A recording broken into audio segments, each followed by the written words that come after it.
Everyone, welcome to my YouTube channel English literature zone. आज के video में हम लोग एन इंट्रोडक्शन, जो कि कमला दास की काफ़ी फेमस ऑटोबायोग्राफिकल पोएम है, उसका क्रिटिकल अपीयरेंस या समरी पढ़ेंगे। तो वीडियो शुरू करते हैं। वीडियो जो है काफ़ी इजी लैंग्वेज में होगा और वीडियो के थ्रू अगर आपका हेल्प होता है तो प्लीज़ आप लोग वीडियो को लाइक करना और चैनल को सब्सक्राइब करना। आप लोग बस डेली सुन लेते हो ये चीज़ और सब्सक्राइब नहीं करते हो। आप स्क्रीनशॉट में देख सकते हो कि 15% लोग ही मात्र चैनल को सब्सक्राइब करते हैं। तो प्लीज़ आप लोग से रिक्वेस्ट है, वीडियो के थ्रू अगर हेल्प होती है तभी आप लोग मतलब ज़रूर सब्सक्राइब करना, ताकि हम भी मोटिवेटेड रहें और वीडियो अपलोड आगे कंटिन्यू करते रहें। और अगर आपको वीडियो का पीडीएफ चाहिए तो आप टेलीग्राम ज्वाइन कर सकते हो। टेलीग्राम का लिंक आपको इसी वीडियो के डिस्क्रिप्शन में मिल जाएगा। और वीडियो से रिलेटेड कोई डाउट है तो आप इंस्टाग्राम पे मुझे टेक्स्ट कर सकते हो। इंस्टाग्राम का भी लिंक आपको इस वीडियो के डिस्क्रिप्शन में मिल जाएगा। तो वीडियो शुरू करते हैं। एन इंट्रोडक्शन, जो कि है कमला दास की पोएम काफ़ी लंबी है। The poem an introduction is written by greater Indian English poetist. Poem जो लिखा गया है ग्रेटर इंग्लिश पोएटिस्ट के द्वारा लिखा गया, महान इंग्लिश पोएटिस्ट नेम्ड कमला दास, जिनका क्या नाम है, नेम्ड नाम है कमला दास। मलयालम में उनका नाम है, पेन नेम, मलयालम में उपनाम जो उनका था माधवी कुट्टी। मुस्लिम नेम, और बाद में मुस्लिम धर्म को अडॉप्ट कर ली थी, इस वजह से उनका नाम पड़ा आगे Kamala Suraiya. This poem is first appeared in her very first volume of poem. इस पोएम को, जो एन इंट्रोडक्शन पोएम को, उनके सबसे पहले जो मतलब कलेक्शन था ना पोएम्स का, उसमें इसको पब्लिश किया गया, विच वॉज इन टाइटल, जिसका कि टाइटल था समर इन कोलकाता इन 1965 में समर इन कोलकाता को पब्लिश किया गया। और इसी में जो कि क्या था, कलेक्शंस ऑफ पोएम था, पोएम का समूह था, मतलब ढेर सारा पोएम उसमें कलेक्ट किया गया था। उसी में एन इंट्रोडक्शन को पहली बार पब्लिश किया गया। काफ़ी फेमस पोएम है ये। फिर आगे है इन दिस पोएम इस पोएम में she throws light on the life of a women की लाइफ पे लाइट डालती है, प्रकाश डालती है। इन द पैट्रियार्कल सोसाइटी यानी जो पितृसत्तात्मक समाज है, उसमें वुमेन की क्या स्थिति है, इस चीज़ को दिखाती है। It is wholly autobiographical and also be labelled as a confessional poem. यह जो पोएम है पूरी तरह से ऑटोबायोग्राफिकल और कन्फेशनल पोएम है। It is a 60 lines poem, 60 line की पोएम है। That is content within a single stanza, जिसको कि एक सिंगल स्टांजा के रूप में लिखा गया, मतलब 60 लाइन है लेकिन स्टांजा पूरा एक ही स्टांजा में लिखा गया है। फिर आगे है इन दिस पोएम, इस पोएम में पोएटिस रिवीलिंग हर पॉलिटिकल नॉलेज, अपने पॉलिटिकल नॉलेज के बारे में बात करती है। ऑफर लिंग्विस्टिक एक्वायरमेंट्स, लिंग्विस्टिक मतलब जो भाषा को लेकर जो वो मतलब प्राप्त कर रखी है, एक्वायरमेंट्स है जो उसकी। और ऑफ फिजिकल ग्रोथ, अपने फिजिकल ग्रोथ के बारे में बात करती है। Of the sad experience of her marriage, और शादी को लेके जो उनका सैड एक्सपीरियंस रहा उसके बारे में बात करती है। End of her quest for fulfilling love, और उनकी जो तलाश है लव, मतलब लव की, प्यार की, तो उसके बारे में लिखती है। आगे शुरू करते हैं। Kamala Das begins this poem by telling us, Kamala Das जो है शुरू करती है इस पोएम को यह हम लोग को बताते हुए दैट अल्दाव हालांकि she does not know how much about politics, मतलब बहुत ज़्यादा वो नहीं जानती है, मच अबाउट पॉलिटिक्स मतलब बहुत ज़्यादा पॉलिटिक्स के बारे में नहीं जानती है। She is well aware of the politician of her country, लेकिन मतलब पॉलिटिशियन के बारे में, पॉलिटिशियन को अच्छे से जानती है। फ्रॉम नेहरू से लेके, मतलब पंडित जवाहरलाल नेहरू से लेके, to the ones of her own time, अपने टाइम के तक के सारे पॉलिटिशियन को जानती है। वह कहती है politics of India has always remains in hand of male, कि इंडिया का जो पॉलिटिक्स है हमेशा किसी न किसी मेल के हाथ में रहा है। She has memorise the name of all the politicians, वो सारे पॉलिटिशियन का नेम को ऐसे मेमोराइज कर रखी है। Like the days of week, जैसे कि हम लोग वीक का डे का नाम याद रखते हैं ना, संडे मंडे जनवरी फरवरी, उस तरह से कमला दास को सारे पॉलिटिशियन का नाम याद है। और द नेम्स ऑफ मंथ, और जैसे हम लोग मंथ का नेम याद रखते हैं उसी तरह से।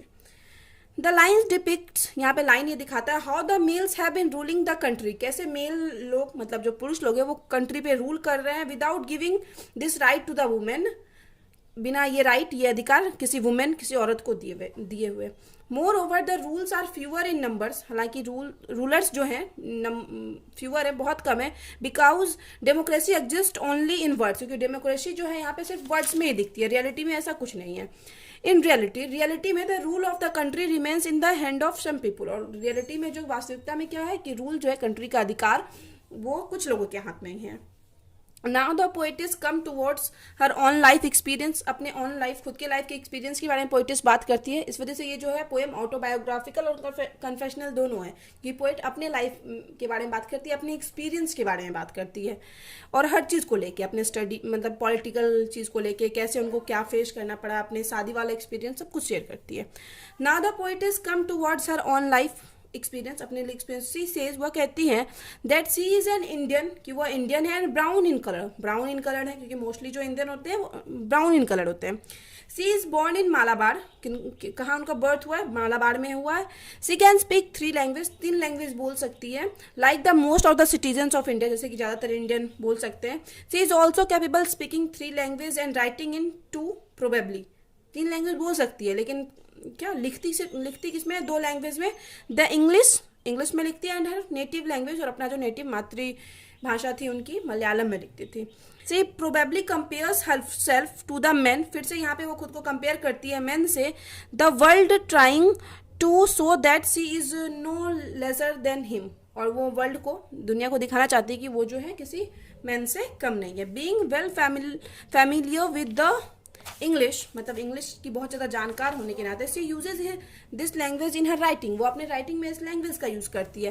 हाउएवर, हालांकि this habit of her is not liked by, उनकी जो ये आदत थी इंग्लिश में राइटिंग करने की, उसको नहीं पसंद किया जाता था बाय हर फ्रेंड्स, उनके फ्रेंड्स, रिलेटिव और क्रिटिक्स के द्वारा।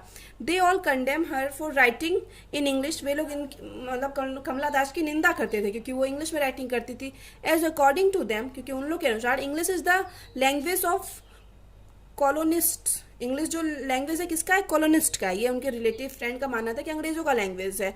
सी ask them why they criticise her, वो उनसे पूछते कि क्यों वो लोग उसकी को क्रिटिसाइज करते थे, जज करते थे।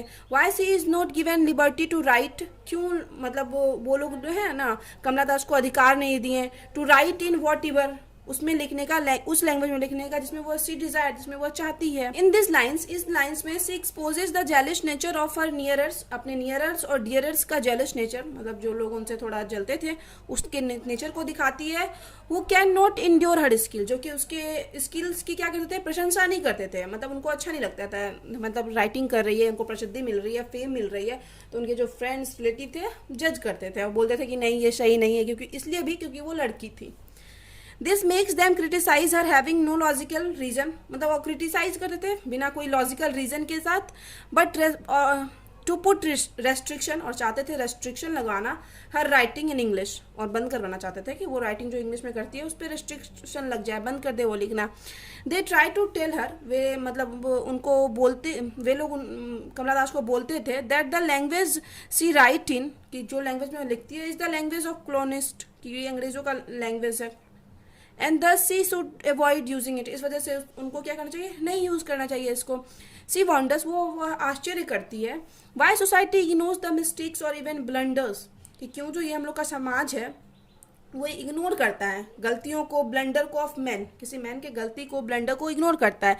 And question the mistakes of women, और वुमेन कोई गलती करती है तो उस पर क्या लगाता है, क्वेश्चन मार्क लगाता है। अल्लाह, हालांकि द फैक्ट इज दैट, और फैक्ट, हालांकि फैक्ट ये है दैट कि every person in the world is imperfect, कि इस दुनिया में जो भी पर्सन है वो इम्परफेक्ट है।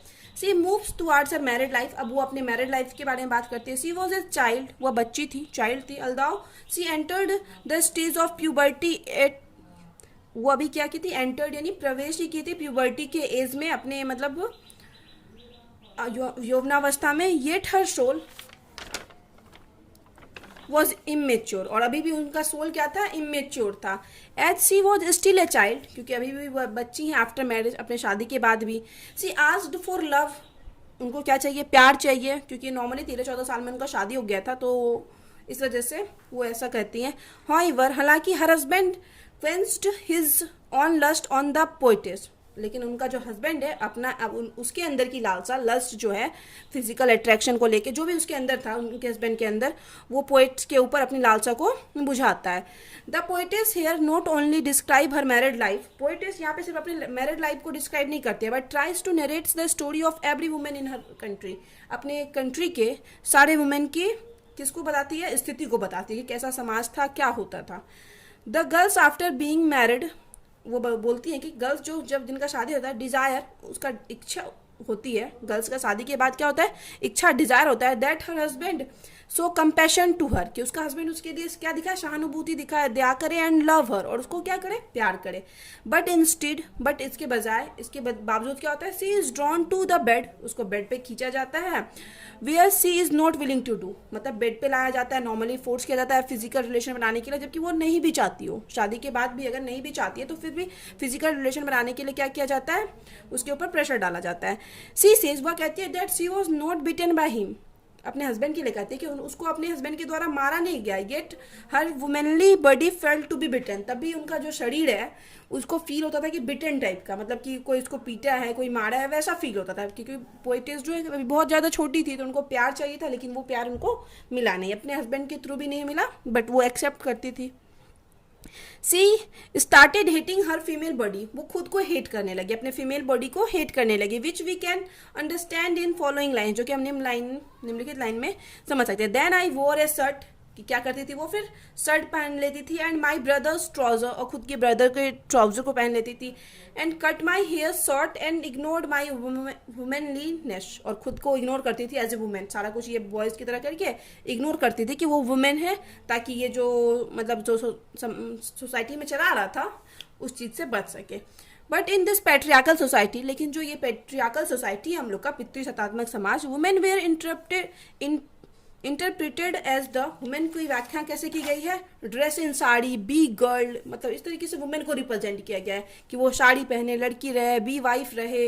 दे सेड, और ये जो दे सेड यानी मतलब जो पैट्रियार्कल समाज के जो मेन हेड होते हैं, मतलब जो जिनके हिसाब से वुमेन ऐसी है, जो वुमेन का डेफिनेशन दिया, वो कहते हैं, वे कहते हैं बी एम्ब्रॉयडर, मतलब सिलाई कढ़ाई एम्ब्रॉयडरी करो, वैसा कुछ, be cook, be a quarreller with servants, और सर्वेंट से लड़ाई करो, मतलब ऐसा वुमेन का डेफिनेशन पैट्रियार्कल सोसाइटी में अब बना हुआ है।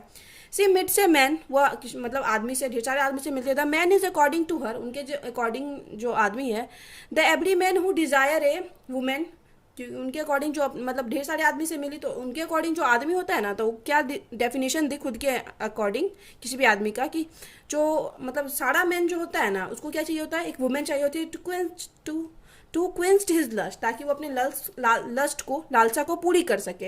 एज ए वुमेन, और as a women desire love from a man, और एज ए वुमेन जो है, औरत जो है, एक मैन से क्या चाहती है, लव चाहती है, प्यार चाहती है। When she asked him about his identity, और जब वो मतलब बताती है कि कोई मैन से जब उसकी आइडेंटिटी के बारे में पूछती है, हिज आंसर इज इन आई, वो कहता है कि मैं, this I is the male ego, और वो बोलती कि ये जो आई है ना, मैं, वो मेल ईगो है, गिव्स हिम लिबर्टी, जो कि उन लोग को अधिकार देता है, to do whatever he likes, कि वो कर सकते हैं, मेल है तो वो कर सकते हैं जो वो चाहते हैं।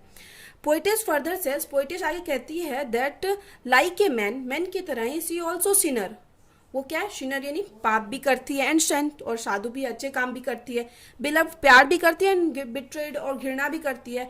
That's why she considered herself equal to man, और यही रीजन है कि खुद को क्या पाती है, मैन के बिल्कुल इक्वल पाती है, उनके अकॉर्डिंग वो बिल्कुल इक्वल है मैन के। दस वी कैन से, इस प्रकार हम लोग कह सकते हैं कि इन दिस पोएम, कि इस पोएम में Kamala Das describe the poets on mental and emotional state, poetist Kamala Das जो है कवित्री खुद के अपने मेंटल स्टेट को और इमोशनल स्टेट को डिस्क्राइब करती है। फिर she throws light on the life of a women in patriarchal society, और वुमेन जो है पैट्रियार्कल सोसाइटी की उनकी लाइफ पे प्रकाश डालती है। यहाँ पे वीडियो खत्म होता है। वीडियो अगर आपको अच्छा लगा, आपके लिए हेल्पफुल है, तो प्लीज़ आप लोग वीडियो को लाइक करना, चैनल को सब्सक्राइब करना और कमेंट करके बताना वीडियो आपको कैसा लगा। मिलते हैं नेक्स्ट वीडियो में नेक्स्ट टॉपिक के साथ।